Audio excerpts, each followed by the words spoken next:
अस्सलाम वालेकुम, hello and welcome to sports room. मैं हूं आपका मेज़बान नजीबुल हसनैन। इस मैच को ऑब्वियसली हम में से कोई भी अपसेट नहीं कह सकता। दोनों बहुत बराबरी की टीम है। स्पेन जो है वो हर बार फ्रांस को इसी तरह फंसाती है। हर बार यूरो में उनके खिलाफ जब मुकाबला होता है तो इनका अपर एंड ज़्यादा रहता है। बट इस वर्ल्ड कप में जिस तरह की फुटबॉल फ्रांस खेल रहा था, वो जो फ्री फ्लोइंग फुटबॉल थी, वो जो अटैकिंग फुटबॉल थी, जो वो सबसे सुपीरियर नज़र आ रहे थे, कल उनका दिन नहीं था।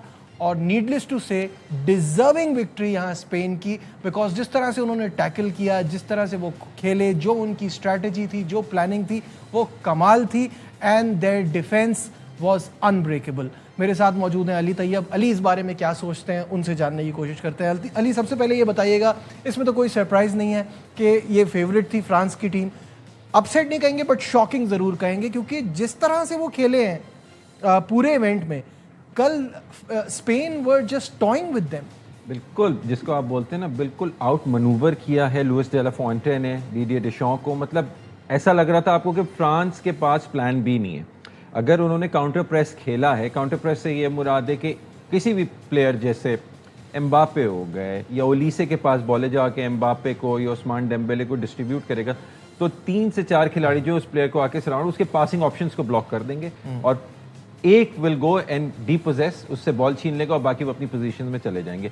आप क्योंकि फ्री फ्लोइंग फुटबॉल खेलते हैं, आप थ्रू पासेस खेलते हैं, मतलब अक्रॉस द पिच खेल लिया, या आपने जिसको स्क्वायर पासेस खेलते हैं, वो सारे कट ऑफ किए। देखिए मिडफील्ड बैटल था। रॉड्री अगेन, जिसको हम बोलते आ रहे हैं, वो क्यों world player of the year 2024 में हुआ था, उसी की परफॉर्मेंसेस जो उसने कल दिखाई वही थी जिसकी वजह से स्पेन ने, फ्रांस उस वक्त भी बड़ी रिजिलियंट फ्रांस थी एंड उस वक्त भी France was the favourite to topple Spain. लेकिन क्या हुआ, स्पेन ने उस वक्त भी उनको आउट मनूवर किया। 2-1 से वो मुकाबला जीते थे, यहाँ 2-0 जीते। लुइस डे ला फॉन्टे ने जो है बिल्कुल अपने टैक्टिक से जो है फ्रांस को बिल्कुल नलिफाई कर दिया। आप देखें ना, 2 shots on target total France के रहे, आपको कोई ऐसी अटैकिंग उनकी नजर नहीं आई कि एम्बापे मेकिंग दोस रन। एक और भी तो चीज़ है ना अली, ये बड़ा मैटर करता है कि पूरे इवेंट में अब तक उनका हर टीम पे अपर हैंड रहा।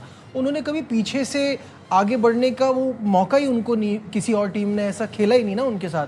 तो कल वो इस प्रेशर में आ गए। And we all know Spain की जीत उनके डिफेंस से होती है। तो जब इनिशियली वो पहला गोल पेनल्टी पे हो गया, तो डोंट यू थिंक कि फ्रांस थोड़ा अंडर प्रेशर आ गया उससे तो ऑब्वियसली होगा। देखिए बात ये होती है कि ये टीमों को पता होता है कि they can go down, anything can happen, penalty हो जाए, प्लेयर सेंट ऑफ हो जाए, उसकी भी ट्रेनिंग होती है, उसका भी होता है। बात कभी नॉकआउट्स में फ्रांस पीछे से आगे नहीं आया। हाँ, पीछे नहीं आ पाते ना, प्रेशर इतना होता है। देखिए conceding 2 goals in the entire tournament और फिर कंसीडिंग 2 गोल्स टू स्पेन, ठीक है, इन अ स्पैन ऑफ लाइक एक हाफ और उससे कुछ आगे, तो प्रेशर बिल्ड अप हो गया।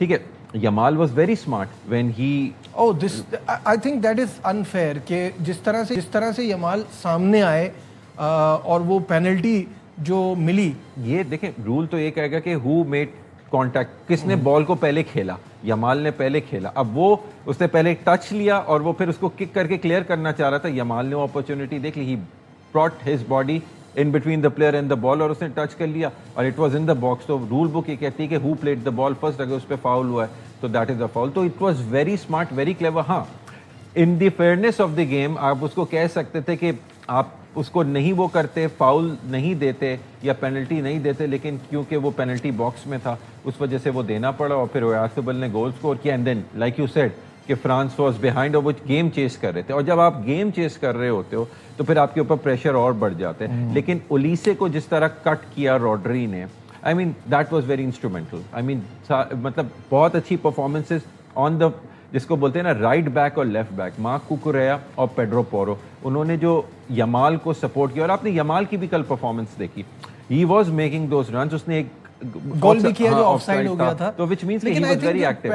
पेड्रो पोरो का गोल था टिपिकल स्पेन, वो टिपिकल स्पेन भी था। And that was the nail in the coffin, क्योंकि वो एक तो मेरा ख्याल है शायद आखिर में जाके बराबर हो भी सकता था, बट 2 गोल की लीड से वो कहीं वापस ही नहीं आ पाया फ्रांस। बिल्कुल, आई मीन मतलब I was expecting better from France. ठीक है, मतलब आप फाइट थोड़ा करते, आप में रेजिलियंस नहीं थी। ये बिल्कुल जैसे आपने बोला, बिल्कुल ही उनका मोराल डाउन हो गया था या क्या था। आई मीन प्लान बी तो आपके पास होना चाहिए था ना। आप लॉन्ग बॉल्स खेल लेते, आप क्रॉसेस कर लेते, आपने सिमिलर अप्रोच रखी जिसको बहुत आराम से स्पेन जो है वो काउंटर कर रहा था, आपके पास एक फिजिकलिटी फैक्टर भी था। ठीक है, मैं मानता हूँ 30 मिनट पे जो है विलियम सलीबा को इंजरी के थ्रू सब्स्टिट्यूट करना पड़ा। लक्वा is obviously of not that quality, वो अच्छे क्रिस्टल पैलेस में खेलते हैं लेकिन is not of that quality. तो एक गेपिंग होल डिफेंस में आपके बन गया था जिसमें Spain was able to put their passes together quite easily.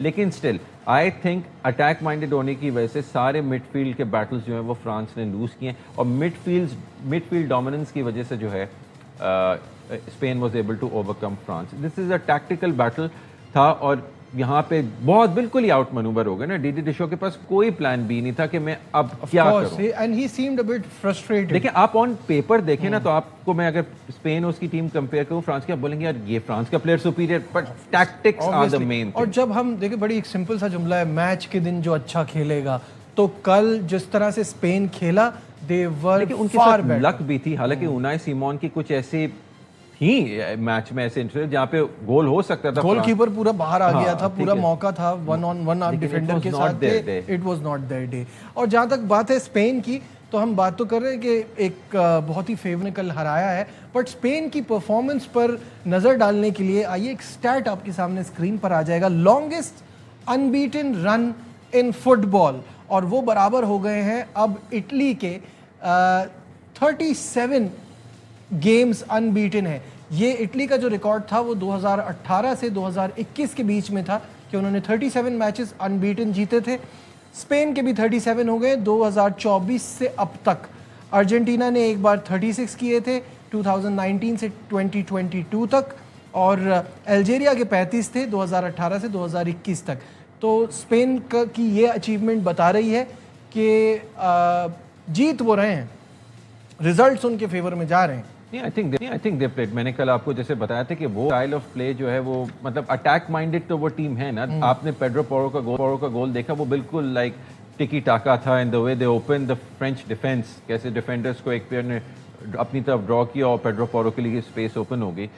एक डिफेंडर जो है वो अटैकिंग पोजीशन में था। हालांकि पेड्रो पोरो की आप बात करें तो is a good defender, place for Tottenham Hotspur, but वो लेवल नहीं है, बिल्कुल भी नहीं सही है। तो लेकिन the way they play they make every player look great. उसके बाद फिर आपने देखा मिकेल मरीनो को भी उन्होंने लेकर आए थे। ज़ाहिर मिकेल मरीनो एक अलग डायमेंशन प्रोवाइड करते हैं, उसकी जरूरत नहीं थी। यू वुड से कि perhaps Belgium wala game was more tough for Spain than the France. Than this one. This one to right from the word even go. The Portugal one. Even the Portugal also put up a very this good one fight. right from the word go France pressure में रहा और उससे वापस नहीं आ पाया। But incredible victory for Spain. 16 साल लगे team है फ्रांस की। 16 साल लगे स्पेन की टीम को दोबारा वर्ल्ड कप फाइनल में आने में, क्योंकि 2010 में जब वो जीते थे उसके बाद ये पहला मौका है कि वो फाइनल खेलेंगे। हाँ, लेकिन यूरोपियन चैंपियनशिप तो 2 जीते आपने देखा। वर्ल्ड कप के लिए उससे पहले भी 2010 से पहले नजीब इनकी जो सबसे बिगेस्ट अचीवमेंट वर्ल्ड कप में थी वो 82 का सेमीफाइनल थी। तो अगर इंग्लैंड जीत जाती है अपना सेमीफाइनल अर्जेंटीना, ये दोनों टीमें जो अपने दूसरे टाइम वर्ल्ड कप जीतने के लिए कोशिश कर रही होंगी। बिल्कुल ठीक है, लेकिन हम let's not get ahead of ourself. आज एक बड़ा 2 राइवल्स के बीच में मुकाबला है। No time to waste, no time to take a break. England और अर्जेंटीना का मुकाबला होगा आज, और ही धमाकेदार मैच होगा।